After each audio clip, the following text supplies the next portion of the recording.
Ty zany no mihatsy tatezy. Le io moa zany no mpiara-monibon'antoko amako fa ireky no tête de liste na tompon'antoko voaloha tamin'ny fandraisana vola fiharia izay nanatantara ay zao Mpamboly agny hita eto zao. De zay lahy zany ro mpiara-monibon'antoko agnaty raha zay ao. Voaloha moa zany toerana misy anay Andalan-Tanosy, commune Andalan-Tanosy, Fokotany Andalan-Tanosy avaratsy, distrikan'Ambovombe, Faritra Androy. Voaloha misaotra mankasitraka ny fitondram-panjakana izay taritiny Andriamatoa filoham-pirenena hajaina Andrinirany Rajoelina fa nagnome soa loatsy anay. Ty ilazako azy nagnome soa loatsy azy anay dia ny fagnomeza anay vola indesy ay mihoitsy amin'ny ty fampandrosoagna ty fiari-piaigna ay dia ny amin'ny fagnatsaragna ty fambolia ay. Raha tsahiviko eto nandritsy zay fitondragna ny fandimbindimby zay tsy mbô nisy filoham-pirenena nahatsiaro ty faritsy atsimo toy indrindra fa hoe Andalan-Tanosy manokana.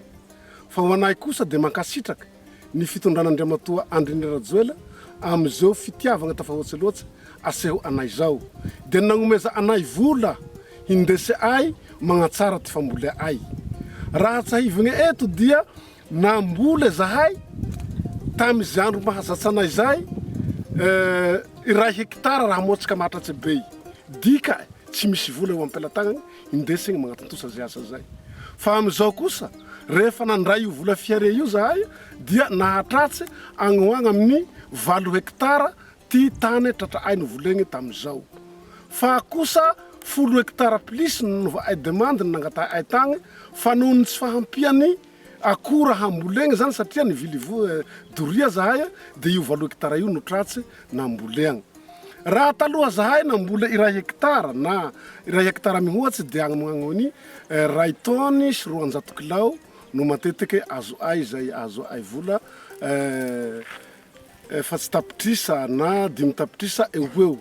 Fa amizao kosa zahay managna fanantenagny ary matoky fa raha izao 8 taony na 8 hekitara zay nambola ay zao dia mety hoagny amin'ny vola 420 tapitrisa ariary eo no tsy maintsy ho azo ay amizao natao ay zao. Ko dia mankasitraka magnatelina tanteraky ny amin'ny fitondranao ry Andriamatoa hajaina Andrinirany Rajoelina ary misaotsy anareo fiharia rehetra izay tsy nagnadigno na sagnatriany vava tsy nagnary zay dossier nalefa tamareo agny fa dia nahatontosa tsaka sy andava amizao raha zao.